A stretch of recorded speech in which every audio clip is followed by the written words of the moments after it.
À l'heure à laquelle nous nous parlons, nous battons encore des records en termes de taux d'incidence qui s'établit aujourd'hui dans notre pays à 537 cas pour 100 000 habitants, ce qui constitue une nouvelle fois un record. La situation à l'hôpital est tendue, avec près de 16 000 personnes hospitalisées, plus de 3 000 personnes en réanimation, à un moment, vous le savez, où notre pays est aussi frappé par une épidémie de bronchiolite sévère et où l'épidémie de grippe a démarré dans notre pays.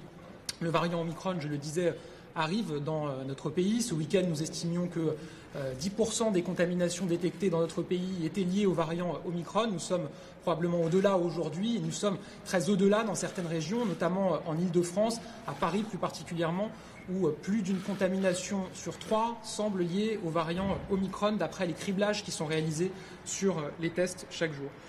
Le premier constat que nous avons partagé avec les élus locaux, c'est que si le virus accélère, nous accélérons aussi.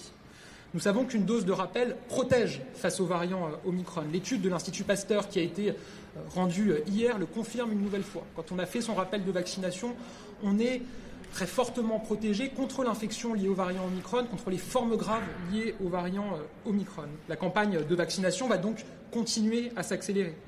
Aujourd'hui, Olivier Véran l'a annoncé, nous avons franchi avec 4 jours d'avance sur notre objectif les 20 millions de Français ayant reçu un rappel de vaccination, ce qui est beaucoup. Ce sont donc 4 adultes sur 10 qui sont protégés grâce au rappel dans notre pays.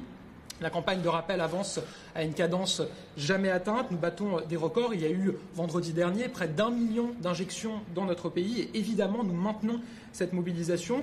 Nous voulons accélérer encore la campagne de rappel pour permettre à tous ceux qui le souhaitent d'abord de recevoir une première injection.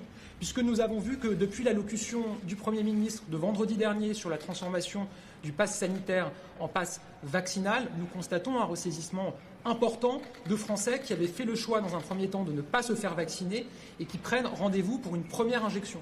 Le nombre de rendez-vous pour une première injection depuis l'allocution du Premier ministre vendredi a doublé par rapport à la même période sur la semaine précédente. Il faut évidemment le saluer.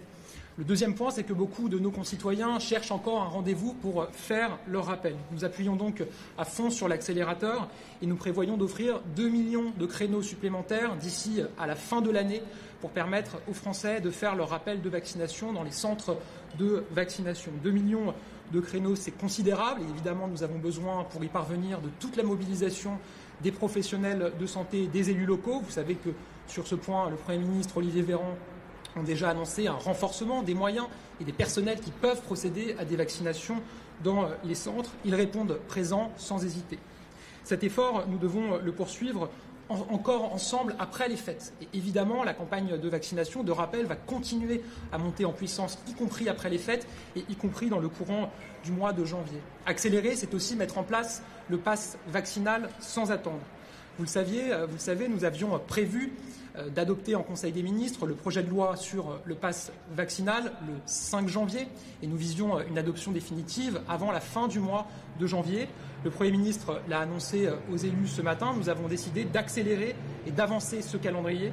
Un Conseil des ministres extraordinaire se tiendra lundi prochain, le 27 décembre, dans lequel le projet de loi sera présenté, ce qui permettra au Parlement d'être en situation d'examiner ce texte dès la semaine prochaine, donc entre Noël et le jour de l'an.